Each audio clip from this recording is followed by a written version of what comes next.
మేము తిరుగుతున్నప్పుడు అధికారంలో ఉన్న వాళ్లకు అద్దాల మెడలో కూర్చొని ఉంటారు కాబట్టి వాళ్ళకు ఏం కనబడవు. ఆహా ఓహో అని చెప్పి పొగిడేవాళ్ళు వస్తేనే ఇష్టపడతారు తప్ప ముక్కు మీద అయ్యో నువ్వు ఈ మాట అంటివి ఇది అమలు చేస్తలేవు, అయ్యో ఈ కరెంటు మనం వచ్చినాక రావట్లేదు, ఈ మోటార్లు కాలిపోతున్నాయి, ట్రాన్స్ఫార్మర్ల కాలిపోతున్నాయి, పంటలు ఎండిపోతున్నాయి అని చెప్పి ఎవరైనా మాట్లాడిన అనుకోండి, నీకు ఎక్కడ తెలిసిందా, నువ్వు ఎక్కడ చూసినావా అని చెప్పి ఎదురుదాడి చేసే ప్రమాదం ఉంటుంది. కాబట్టి అంటే ఇవాళ రేవంత్ రెడ్డి ప్రభుత్వం కూడా అద్దాల మెడలో కూర్చొని నాకు 5 ఏళ్ళు అధికారం ఇచ్చిండు, నేను ఏమైనా చేసుకుంటా బ్లాంక్ చెక్ ఇచ్చినటువంటి అహంకారం తప్ప ఇంకోటి కాదు.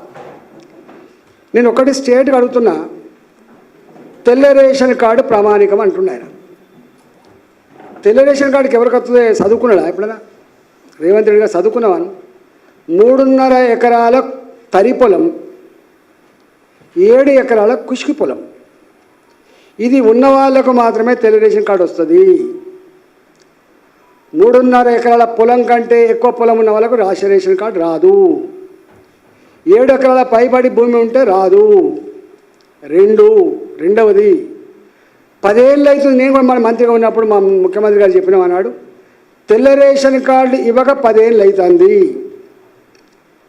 మరి 10 ఏళ్ళ నుంచి తెల్ల రేషన్ కార్డు లేదని నువ్వే చెప్పినావు. మీరు ప్రభుత్వం రాగానే రేషన్ కార్డుల కోసం దరఖాస్తు తీసుకొని ఇప్పటిదాకా ఇవ్వలేదు. రేషన్ కార్డు ప్రింట్ చేసేయడానికి ఈ హైటెక్ యుగంలో 7 నెలలు పడుతుంది, ఇవ్వలేదు. అంటే రేషన్ కార్డు, తెల్ల రేషన్ కార్డు రావడానికి 3.5 ఎకరాలే, అంటే 3.5 ఎకరాల పైబడి తరి పొలం ఉన్న వాళ్ళకు రేషన్ కార్డు ఉండదు కాబట్టి రుణమాఫీ చెయ్యవు. 7 ఎకరాల మెట్ట భూమి ఉంటే రేషన్ కార్డు రాదు కాబట్టి అంతకంటే ఎక్కువ ఉంటే నువ్వు దీనికి ఇవ్వవు.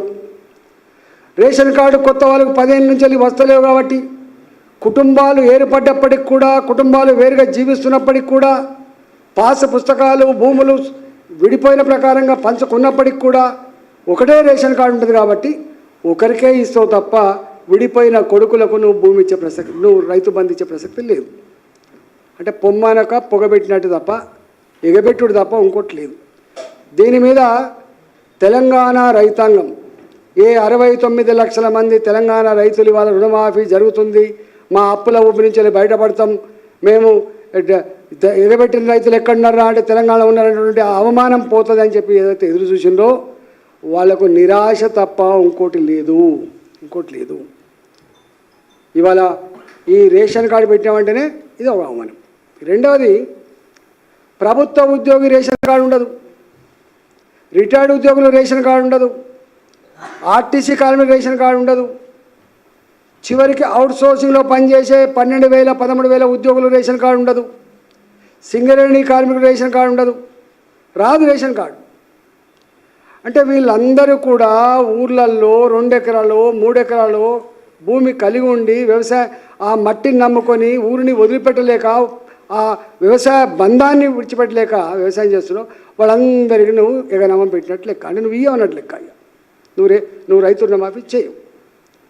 ఇవాళ అంటున్నారు, ఎవరైతే ఇన్కమ్ ట్యాక్స్ పే చేస్తున్నారో వాళ్ళకు కూడా నువ్వు ఇవ్వమని అంటున్నావు.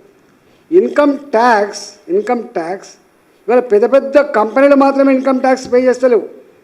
ఇవాళ ఇన్కమ్ ట్యాక్స్ పే చేస్తున్న ప్రభుత్వ ఉద్యోగులు, సింగరేణి కార్మికులు, రిటైర్డ్ ఉద్యోగులు, అన్నిటికంటే మిక్కిలి రైతులు కూడా అక్కడక్కడ ఇల్లు కట్టుకోవాలన్నా, ఏవో కారు కొనుక్కోవాలన్నా, కొడుకును అమెరికా పంపించాలన్నా కూడా క్రిసిల్ రేట్ల మీద మాట్లాడుతున్నారు. క్రిసిల్ రేట్స్ అని మాట్లాడుతున్నారు. అంటే బ్యాంకులలో మాకు అకౌంట్లు ఉండాలి, మాకు ఇన్కమ్ ట్యాక్స్ పే చేసినట్టు కూడా ఉండాలి అని చెప్పి వాళ్ళు కూడా ఈ మధ్యకాలంలో ఇన్కమ్ ట్యాక్స్ పే చేస్తున్నారు.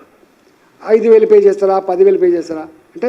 అంటే ఇన్కమ్ ట్యాక్స్ పే చేస్తున్నారనే పేట నిజమైన భూమిని నమ్ముకున్న రైతులందరికీ కూడా నువ్వు ఎగనామం పెట్టే ప్రయత్నం చేస్తున్నావు. దీంట్లో నేను అడుగుతున్నా రేవంత్ రెడ్డి గారిని, సరే నీ మాట చాలా స్పష్టంగా అర్థమైపోయింది, మోసం చేసేవాళ్ళని నమ్ముతారు కాబట్టి మోసం చేస్తున్నా నిన్నే నమ్ముతారు, తాత్కాలిక నమ్ముతారు. నేను అడుగుతున్నా, ఏ సోనియా గాంధీ గారు పుట్టినరోజు సందర్భంగా ఇస్తా అని చెప్పినవో, దేవత అని చెప్పినవో, దేవత మీద ప్రమాణం చేసిన మీరు మొన్న జోగులాంబ